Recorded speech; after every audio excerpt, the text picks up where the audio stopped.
You're not tuning into Relentless Multimedia, and I am your host today, Delmar Carter. And we're here today with Rxbxl Lion. How you doing today, man? I'm good, man. How you doing? I'm doing pretty good, man. Hey, so let's jump right into it, man. Tell me a little bit about yourself. All right, well, I'm from Augusta, Georgia. My rap name is Rxbxl Lion, Rxbxl Lion, and the first X stands for my ancestors' last names that got stripped from them when they came to America and forced the slaves. And the second X represents the culture that was stripped from them when they was brought to America and forced as slaves and forced to be looked at as property and dehumanized them. So there's a lot of meaning into my name. Also, I chose rebel because I'm going against what is wrong and stand up for what is right, the truth. You know, people are hurting, man. You know, there's a lot of people out there hurting, and they need to hear that truth. You know, I feel like people scared to talk about it or rap about it, but until somebody actually come up and talk about it and rap about it, we're not gonna be able to solve the issue. And then the lion, it just stands for the character. You know, brave, courage, willing to fight for what is right. And I'm willing to fight for my people, and I die by it. So, tell me what influenced you to rap? What influenced me to rap is just knowing that people need that real music. You know, a lot of people are used to what's mainstream, and they feel like that's the real, but that's really not real music. It's not tending to your emotion. It's just tending to the trend.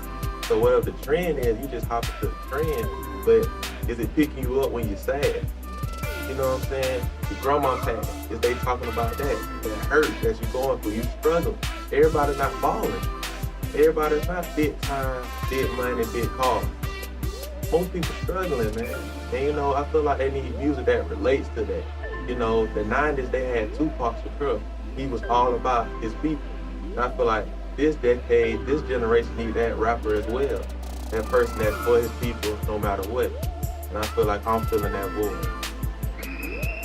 Love your energy, I love the positivity behind it. And you hold a great amount of significance too to yourself. And I see that in man, tell me a little bit about your shirt. Do you have a logo on there? Rxbxl Lion? Yeah, man, this is my logo. The microphone represents the instrument that I'm gonna use to reach my people. The spear represents that the truth cuts, truth hurts. But in order to go through that pain, you need that truth so we can go back in and heal it up. But until we cut deep with the truth, it's gonna remain there, and if not, it's gonna keep growing. See, a lot of people, they know they pain and they know they issues, but they're scared to go into that pain, dive into it, go back into your past when you was hurt, when you was down. Until you do that, it's gonna keep hunting you. And I feel like until people go and solve their pain, they gonna continue to hurt. If not hurt worse, then pass it down to their children without them knowing it. Unconsciously, they gonna pass it down. Africa, that's the origin of all people. I got that in the center because this is my motivation. I'm doing it for my people. I'm doing it to get back in touch with Africa, because we have to do that as well. As time went on, we lost touch with our people. We lost touch of being brothers and sisters and looking at each other like that. We rather look at each other as strangers when really we distant cousins. We come from the same place. We just born in different parts, but we're really the same people. So we gotta look at it as us coming together again and being united as one. That's the only way we gonna move forward. Yeah. I know you're from Augusta, right? But now you're in Savannah, Georgia. How do you feel about the youth in Savannah, Georgia? And do you think that music is influencing the youth for what's going on? All right, so I feel like it's the same across the globe. When you're talking about black children, black kids, it's the same across the globe. We all going through the same struggles, the same pain. You know, some try to hide it, others be real. And you know, a lot of people scared of when somebody bring out their emotions real. You know, they call them a thug. That's their emotion, that's real. They really going through that. You ask anybody who's really living that life, they don't want to live that life, but they don't have no option. You know, they in and out of jail, you know, they tried school is not working. So who the only people that giving them jobs? The block. And then that's another thing. We can't look down on them, because until the people who are in these high places give our youth jobs, how you gonna look at the next man, these drug dealers who giving them jobs? They put money in their pocket. Yeah. People don't want to look at it like that, but that's real. You know, you got professors in these college with these college degrees, PhDs, they look down on them. And then they talk about them behind their back. But are you going to the hood and employing these people? You know what I'm saying? We gotta employ our own people. Like, that's hurt when I'm a father and I have a son and I can't employ my own son. I gotta tell my son to go out and get a job. Why can't I provide a job for my son? Why do he have to go outside his household to find a job? And that's the pain. Like, we rather criticize people who live their life instead of going into the problem. That's why the crime rate's so high. Think about it like this, man. If you got stripped from your job, I got stripped from my job. You got a kid, I got a daughter. They gotta eat, you gotta eat. You gonna do whatever it takes to feed your family. You ain't thinking about jail. That's okay, I'm gonna sacrifice that. My child gotta eat. We gotta look at it like that instead of being judgmental. It's easy to be judgmental. It's harder to go into it and solve the problem. I feel like a lot of people scared to solve the problem. So I feel like my music and what I'm coming from, I'm going straight into it. I'm not scared to go through it, because we're gonna have to go through that pain to come up. That's good. Man, that's amazing. And to hear something like that, you know, in this age right now, in the music that I'm listening to now, all you hear is negativity, you know, a lot of violence. And, right.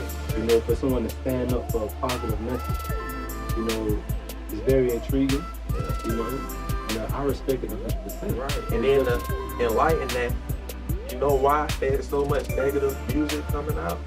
Because they know that the music is the main way to keep people down, to control people. Like, look at it like this. Look at back in the 70s, 80s, 90s. Look at the true hip hop when Public Enemy was out. KRS-One, Biggie, Tupac. Look at how we was as a people. We was more focused. We was more dedicated to the cause. But look at the music now. Look at what people think is real now. When they just selling an image. And that's what the music industry told them to do. See, a lot of people who look up to these rappers don't know that the music industry control what they put out. That's why a lot of these mainstream rappers have real music, but it's not gonna touch the radio. That's when, if you're a true fan, you might find it. But other than that, what's gonna be on the main music, radio, is gonna be garbage. Just to downgrade you. Just look at like certain rappers that you might look up to when you was younger. You look at them now, their music done changed dramatically. You know, I'm not gonna call no names, but if you just check it out, their music dropped dramatically. They used to go from pain and meaning, because if you look at any rapper, first mixtape, first album, I promise you, they was real, authentic. Man, you can go from the first track to the end, 100 is real, because they was in that struggle. But if you look at that same rapper now, they done switched it up all the way. They don't sound the same. They content not the same. Lyrics not the same. They don't have the passion on them. So that'll tell you they didn't do it for their life and their purpose. They only did it to make money. See, this is my purpose. I feel like God brought me on this earth to change my people and uplift my people. This is my purpose. I'm not doing this for a check. Okay. So, and anybody who follow me, they can check that. If God blessed this to move up, you can check where I came back like, yeah, he really didn't change. I'm gonna stay true to the cause. This is my purpose. A lot of people rap just to rap for fun. This is my purpose. And I take it to heart. But what you giving me, this is real uplifting for me, you know, and I feel like the people should definitely go out and get this mixtape. It's called The Impulse. I need y'all to please go get this mixtape. This is amazing. This is amazing. Appreciate it. No problem, man. Do you have any contact info that people can definitely contact you at? Instagram, Twitter, Rxbxl Lion.